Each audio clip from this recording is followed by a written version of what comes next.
Hello everyone. Today I wanted to have just a chill Saturday morning with some coffee. Make yourself some coffee or tea or drink some water. But I just wanted to talk about some web design tips, some things that I've learned along the years from having multiple different websites. My hair is blue as I had promised that it was going to be. It's been so long since I filmed my face that my roots have grown out and I need to get them redone because I'm taking my grad photos. I'm graduating college, finally!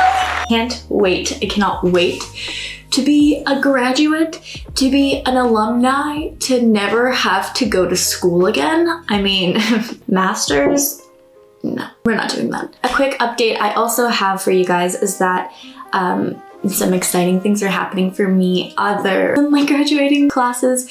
I am going to be working on a startup with a couple of my friends. We are all like work from home remote, so a lot of us are writers, artists, just freelancers, and we have decided to open up a co-working space, and I'm going to be, I can almost officially say I'm going to be moving my shop from my house, from this room, to an office space. So I'm very excited to be able to kind of move some things around in my home and be able to have it be like a very functional studio space, and then to have an office for my shop stuff so I can begin growing my shop, having more products, and like being very consistent with my shop now that I will have time in the day. Also, I am going to be working as a barista, which is really random. It's something that I've always wanted to do, never had time in college. So I'm excited to take just a couple of shifts a week and to learn how to make really good coffee, to learn more about coffee. So if you want any kind of updates on any of that, if you want to see barista life, or if you want to see like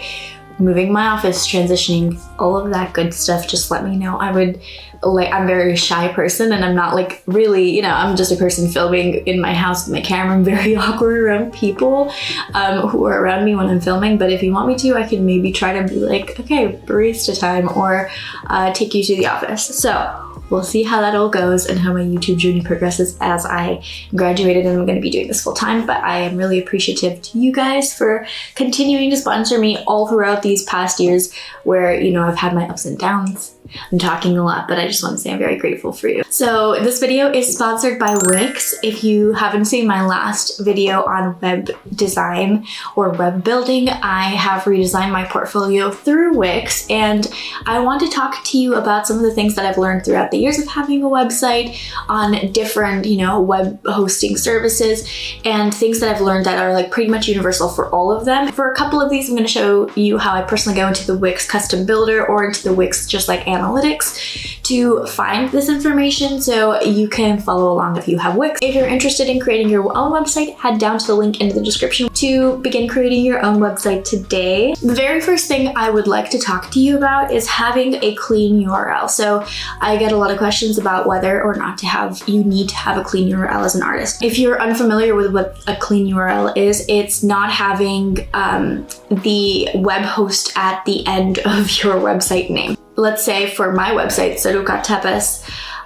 it would say wixsite.com. So taking that Wix site out, that would be a clean URL, serukatepes.com. So that is my website. My advice for you is that a clean URL is professional. If you're just starting out, or if you're a student and you don't have a large portfolio, a large number of clients, you know, you're not making a significant amount of money with your art, I think it is totally acceptable to not have a clean URL, especially if you're just starting out with client work and commissions. If you're going to be doing personal projects for friends and family or people from your school, just acquaintances, you probably they're not going to care about you having a clean URL or not. Obviously, it's always going to be less professional than having a clean URL, but they for sure won't look at your work and think, oh, I don't want to work with them or hire them. However, I would say if you're at a point where you have to declare your income from art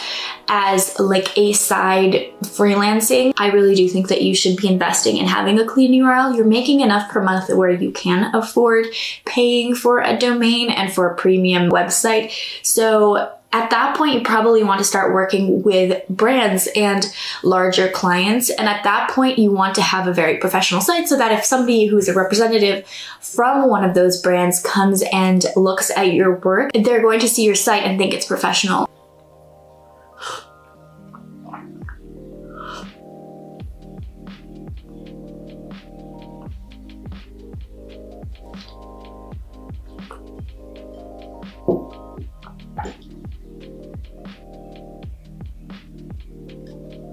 Think about it like this. If a client is going to be going to your website and sees that you don't have a clean URL, they're going to understand you're not paying a premium amount of money for your website and for your domain. When you're charging for your work, you're not only charging for the artwork and hours you create for that painting or piece, you're charging for the other hours of doing things like building your website or answering emails, just the gross stuff that nobody wants to do.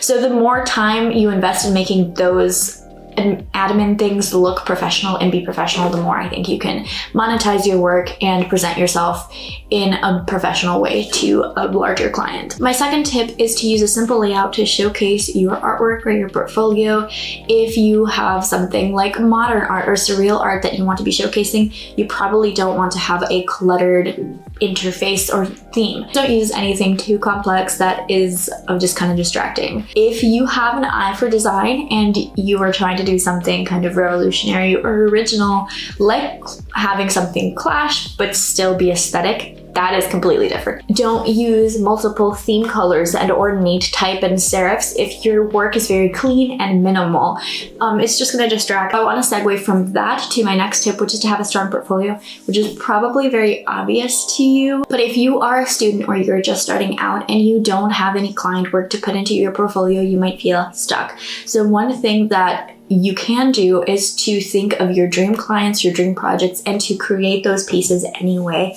You don't have to wait for a client to hire you for a specific job to be able to put that into your portfolio. Of course, you don't ever want to lie and say that you were paid or you did something professionally for a brand that you didn't actually do. Having your own dream projects that you've created can really help you boost your portfolio. And one other thing about portfolios that people will often ask is if you need to have a wide range of work or do you have to have very specific types of work? It depends on where you are with your artwork. If you're starting out and you're looking for any money to do with anything creative, right? You're just like, I want to be a creative, I want to be a designer, I want to be an illustrator, and you want any job. You want to put as much diversity into your portfolio as possible so that when somebody comes and looks at it, they can say, oh, you can do what I would want you to do. However, this can be a little bit confusing for some brands when they don't really understand your identity. So as you grow and as you're working with more clients, I would say take the projects that you don't want to be working on, take them out of your portfolio. I don't think it's important for a client to see that you're versatile in all of these areas because they might want you to only work on this one specific thing that you hate doing. So as you begin making a good amount of money and making freelancing your sole, like full-time job, you're going to notice you don't have that much time to spend on creating artwork. A lot of majority of your time is going to be spent on admin, and you're going to have this tiny time slot, per week to create artwork. And so you probably want to be very specific with what type of artwork you're creating if you're not going to be working on creating art like 24/7. You don't want to be spending the couple of hours that you have a week working on a piece on the type of art that you just absolutely hate. That'll just mean your portfolio will be this one thing that you don't enjoy. So I suggest take the projects that you are not passionate about, that you don't want to pursue that specific area or field, take those out of your portfolio and focus on things that really truly make you happy. But there is always going to be somebody in some market looking for the specific artwork that you're creating. So don't lose hope if you think it's too niche. There's many ways to make income with a very niche specific art style. But I personally don't have anything in my portfolio now that I would not basically enjoy working on for a client, and that's something that I would recommend for you. My fourth tip is so simple, but you need to take into account. Do not use cheap stock photography, please, and thank you. Invest in good photography or mock-ups. So if you're stumped because you don't have a good camera or you're not good at taking photos, but you still want to showcase your work, you can always use mock-ups for things like your drawings or your, Procreate paintings. You can find iPad mock-ups that look very professional and aesthetic. You can also go to like FedEx or UPS and ask them to scan your work if you don't have a scanner so that you can put it in one of these mock-ups. If you're planning on being an art influencer or a YouTuber or somebody that works like a freelancer full time, you probably want to start getting good at photography. You probably want to invest in a decent camera, and you want to learn how to take self-timer photos, to take photos of your own work, just because you're most likely the only person working for your business and for your website, and it would be super inconvenient if every time you created a piece you had no way of taking a photo of it or capturing it to post it online. So I would suggest, if this is something you're interested in, you want to invest in being good at photography early on. I went to college for graphic design, so I understand the basics of graphic design and can design my own website and my own products without having to outsource help from somebody else. And so I would recommend that you try to learn as much as you can about photography and design as possible, just so that you can be the most streamlined company that you could be, since you're doing every single aspect of your business: legal stuff, design, creation, admin. You want to be able to be independent in that. It would be difficult and also not cost effective if you had to hire a photographer to take every single photo of you or every photo of your work. So investing in a good camera, I think, and then learning how to do that all yourself is important. But please do not use cheap stock photography. You're an artist, so you're supposed to be creating your own work. If you'd like to use some filler images, you can always go to Unsplash and find good stock photos that are free to use if you give credit somewhere, wherever you use them. My fifth tip is to have clear navigation on your site. If you don't have a clear menu and a clear way for somebody to know how to get around your site, your viewer or customer is not going to want to be on your website, and they're not going to have incentive to continue finding more out about you and finding more out about your brand. So having a simple, clean navigation is something that I think is super important. Now I've learned that for myself personally, I don't want to have that much information out about me. And I'm going to be adding a couple of tabs back into my website, and that I'm going to do that in the next couple of months. I am definitely going to be adding a shop feature, which I'm going to show you what I'm going to do. If you want to see the whole process of myself photographing my items, editing them, and then posting them, I can definitely do that if you want me to. I would like to talk to you about my navigation. So as you can see, I only have a home, portfolio, about me, and support me section. So my home is just my home page. There's a hero image and then my Instagram. Then on my portfolio, I have a couple of the pieces that I've created, and you can always click on them. It's kind of funny because there's a little like feature, which is kind of funny, but you can click the little like feature if you want to. I like to myself, okay. Which is kind of cute. I don't know what that is about, but I'm not mad at it. It came with a template, and I honestly think it's pretty cute, so I'm not going to take it out. But if you can see, I just have like my basic paintings, nothing much about them. My about me section is very simple. There's just a photo of me and a little bio, people I've worked at, and a contact form. And then there's support me, which just goes to a link that opens a new tab taking you to my Patreon. Having things like my partners in the about me section is a lot more useful than having a specific CV navigation, menu part. But I think that if you're going to just be like browsing my website, it's very simple to be like, okay, go to the about me, and that's where you can find any information, my partners, my contact, you can message me, instead of having a specific contact me form. Now again, it depends on how you want to organize your website. For me, I found that this is like the easiest navigation. I really enjoy having this simple and clean workspace. So you decide on what you want for your website, but what I've learned from the amount of time that I've had different websites is that I like it to be as simple and streamlined as possible. I think that it is just nice for a viewer to be able to quickly go through my website and see what I have to offer, find out a little bit more about me, but not be overwhelmed with information. My sixth tip is to stay mobile friendly. And so let me show you how I do that through Wix. This is the Wix editor. I showed how I built this in my last video on Wix, but if you go to switch to mobile, you can see what this page is going to look like. So I have just the hero image, this little blurb about me, and then my Instagram. There's an arrow that takes you back to the top.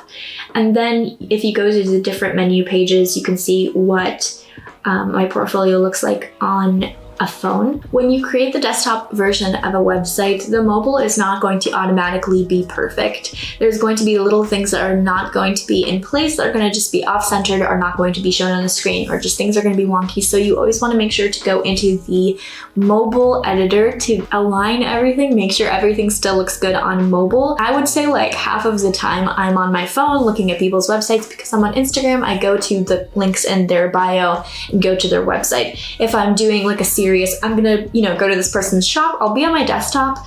But if it's like a flash sale, I'm going to be on my mobile. And it's very frustrating if you're on somebody's website and it does not really work on your phone.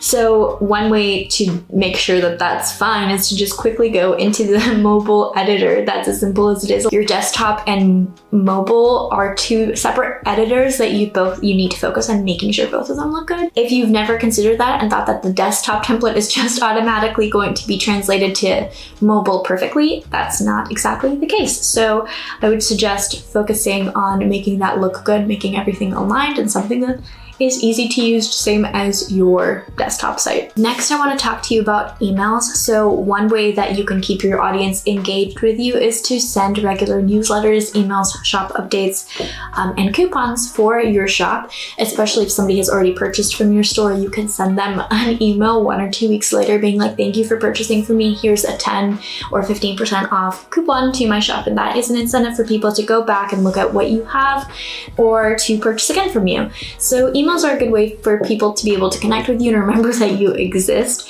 So while you don't want to be spamming people, I would not recommend sending more than 1 email a week. I would try to consider what the customer or the person who's just visited my site, what information they would love to receive. Wix has some tips to get you started, which is really honestly what I looked at when I was trying to figure all of the, insights, analytics. I just read all of their tips and their walkthroughs, so I do appreciate that from them. I would like to show you a quick email draft that I created. So I just put shop update at the top, put an artwork, and then wrote some basic copy, join the waitlist button, and then things like your street address, phone number I wouldn't want on there. Check out our site. I could write view website, and you can, get this created by Send by Wix. You could get that out if you were paying for premium. You can always change the themes up for the email, and you can always preview and test that email. So go into it and then see what it all looks like, and then send a test email. So one thing that I used to do when I had emails would be just send them to my own email to see if it looked all good and cute and proper. So I would recommend learning what information you'd like to send out by email and having people be able to sign up for that. Or, when somebody purchases from your shop, one of the things that you're going to ask from them is their email, so you can send customers who've already purchased from you can send them shop updates or coupon codes. I think that would be really useful. The next thing I want to talk to you is about SEO, search engine optimization. So I don't know much about SEO personally. However, Wix does a good job of walking you through step by step through the process of making your website found on, a Google search. Wix kind of walks you through an SEO plan. So I followed it step by step as it asked me to. Which I can show you how that worked. So I went through each of these step by step and followed the instructions. So first off, the homepage's title is set. So what I achieved is my current SEO title was freelance illustrator Sarah Teppa. You want to make sure that at least one of your keywords is included, business or site name appears, and the title is a good length. So homepage's SEO description is ready for search results. And what I have done, my current SEO page description is a tiny little blurb so that when somebody Googles me that they can see that. However, you can't just have that SEO description tagged on your Google page and not have it in the actual body of your website. So what I had to do is to optimize my homepage text and add those keywords into my actual homepage. Something I did not want to do. I did not want to have like words or type in my website, but I realized I kind of need to. So I went to my website and added, hey, I'm Sarah and I'm a freelance illustrator with a focus on art education. So I had freelance illustrator and art education in as those keywords. And so I just added the tiniest little sentence about myself into the homepage so that my SEO could be better. You also have to make sure that your site is mobile friendly. So making sure that the design looks good, connected to a domain, connected to a Google Search Console. And then you have to optimize every individual page the way that you did the homepage. And then there's a step 3, which you can go to Wix's SEO guide, and it's just like a big blog. I don't really want to focus on this like nitty-gritty bit of having a website. I just want to have a website. I'm not sitting here being like, I need to be a professional in web design. So I'm not interested in web design, and Wix has it, all available for me very easily. So my second to last tip is to keep track of insight, and whatever web hosting web builder that you're using, it should be showing you the insights, the number of clicks, the amount of time somebody spends on your page, and just other general information where people are looking at your site, like where they came from. And one way to keep up your engagement in mind is to go to your website yourself and time yourself on how much you would ideally want somebody to be spending on all of your pages, right? Be like, okay, if I was an interested customer, this is how long I would be spending on this page.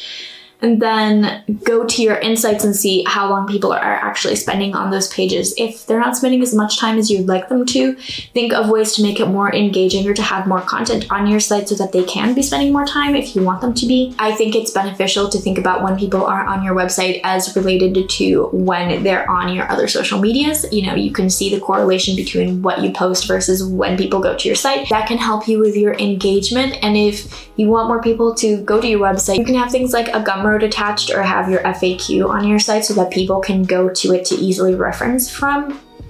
Again, depending on what you want on your website and what kind of content you want. I want it to be very simple.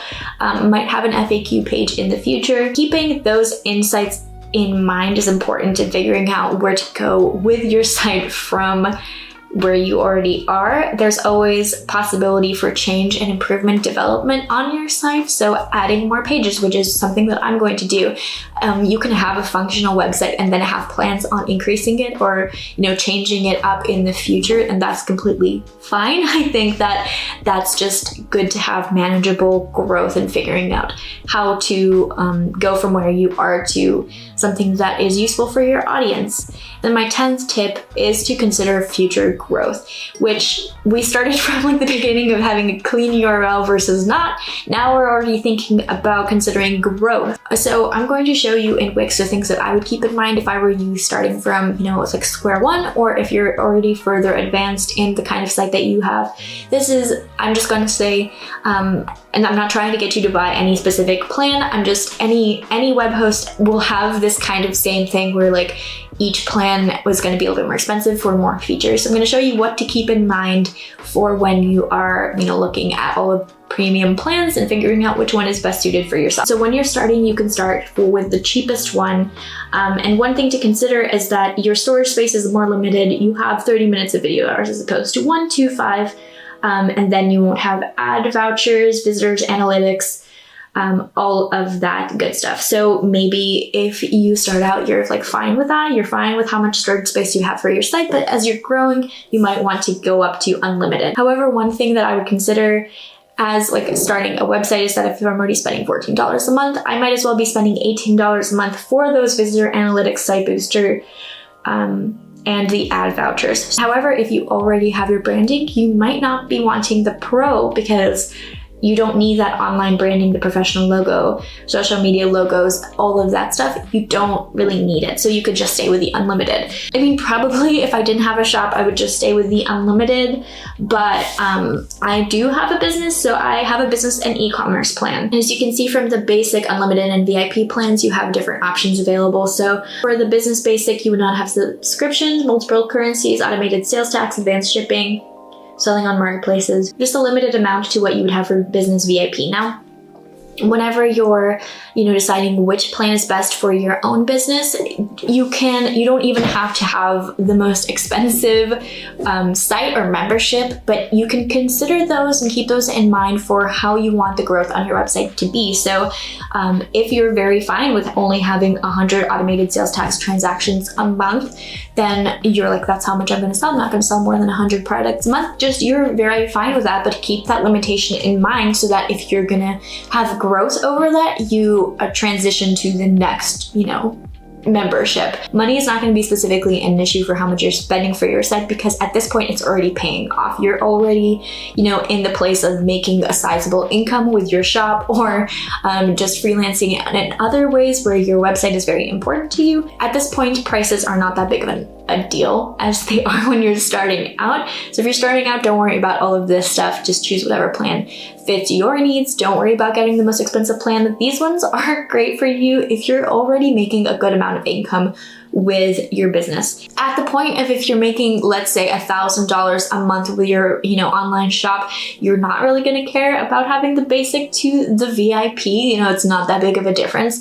It is a difference when you're not really making any money. If you're making $80 a month, that is a big difference. It's like 1/4 of that income versus half. I kind of ordered these in the order of like simple, like starting out to most complex. So if you're falling somewhere in the middle, hopefully this was useful for you and, more manageable, easy for you to have a concept of where you want to be going with your site. Having an attractive website is not as difficult as it may seem, especially if you're not a web developer. You're like, what the heck am I doing? But we're luckily in 2021, so these things are kind of just optimized for consumers, like people that have absolutely no idea what they're doing with websites. Keeping your own goals in mind, it should be pretty simple for you to create a website that you love and that people are going to love as well. So I hope that this was helpful for you and useful for you. Let me know your thoughts. Feel free to go to the link in the description to create your own website today. I appreciate you. Have a great rest of your day and good luck with your own website. I'll talk to you guys in my next video. Bye.